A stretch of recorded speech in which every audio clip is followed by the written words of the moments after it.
এখন কালামাইনদের তন্য বাজাইতেছে, কারণ মুরব্বী মসজিদে যাওয়া বাদ দিয়ে দিচ্ছে। কারণ মসজিদে গেলে তো সবাই জিগায়, ইমাম সাহেব জিগায়, সবাই জিগায় কি আপনি শুরু করলেন কি, আমি আর নামাজ পড়তে বাড়িতে কালামাইনদের বাজে, এই জন্য মসজিদে হয় না। তার জিগায় কি আপনি মসজিদ দেন না, কয় একটু বাড়ি ব্যস্ত তো, তা বক্স বাজে কে বাড়িতে মুরব্বী কয় ও পোলা পানে একটু আনন্দ ফুর্তি করে, পোলা পানে কি আর ফিরে যায়। মুরব্বী কিন্তু নামাজ পড়ে, মুরব্বী কি করে, এই মুরব্বীর টাকায় কিন্তু কালামাইনদের বাড়ায় আছে। কথা বোঝেন না মনে হয়, তোর নামাজ পড়তে গেছিল না, তোর এই নামাজ দিয়া আল্লাহ কি করবে? আল্লাহ নামাজ কবুল করবে?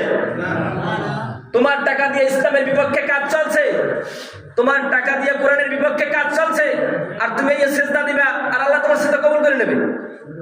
এত পান্তাবাদ মনে করছো ইসলাম? তোমার টাকা দিয়ে ইসলামের বিপক্ষে কাজ চলবে, তোমার শক্তি দিয়ে ইসলামের বিপক্ষে কাজ চলবে, আর তুমি সেজদা দিবার মালিক কবুল করবে? এত সহজ, এত সহজ মনে করছো? বলা মানে করে কেমনে ফিরলাম, আমি ফিরেইতেই পারেন না, আমি করে